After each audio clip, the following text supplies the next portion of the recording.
Let go of frustrations. Again, I'll be reading this here. Every rider has experienced some sort of frustrations. Just know you are not alone. It's really important to just focus on how you respond to your frustrations. Because we're human, life doesn't always go the way we want it to. I want to share something my father actually instilled in me when I was going off to college. He would say, life is 10% what happens to you and 90% how you respond to it. Not really sunk in. I'm sure you've heard that before, but it's great to repeat that here. So here are my tips for letting go of frustration. Appreciation avalanche. I even have a meditation on this.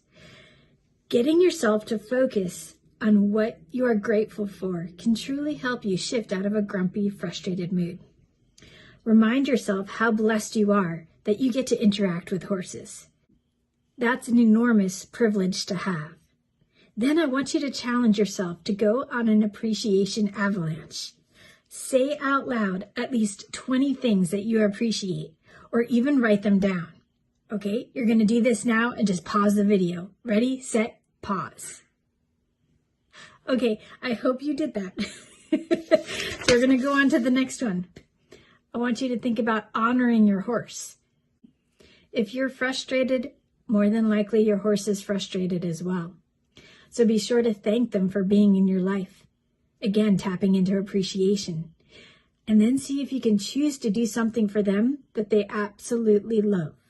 Surprise them with either hand grazing, letting them take the lead when you ride, or even taking the time to do some massaging or locating their itchy spots.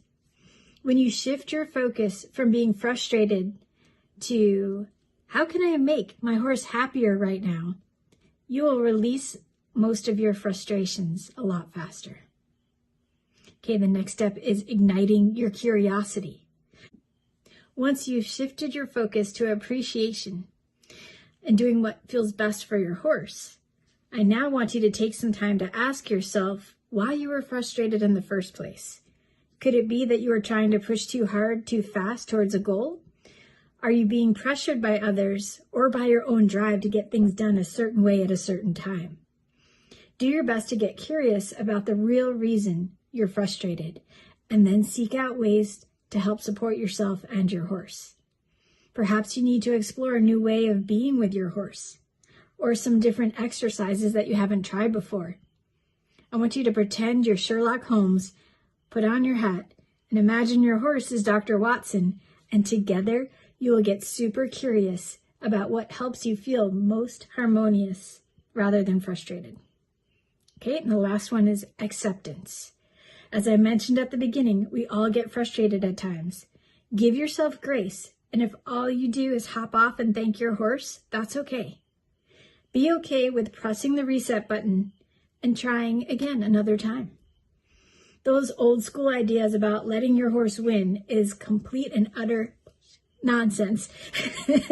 So you both win when you realize that you need to stop right away, since you really aren't helping build up your confidence or connection in that moment when you're frustrated. So when you can't find your way out of a situation, the safest thing to do is just stop and begin again later with either more support from someone you trust or after taking a step back and reflecting on it. Accepting that frustrations happen is key to understanding that you get to grow exponentially from these experiences. You don't have to welcome frustration with open arms, but it would be good to give them a gentle nod and say, I see you. What's the best way I can support myself and my horse right now? Notice where that shift in perspective takes you. I believe in you, and your horse does too. May the horse be with you always.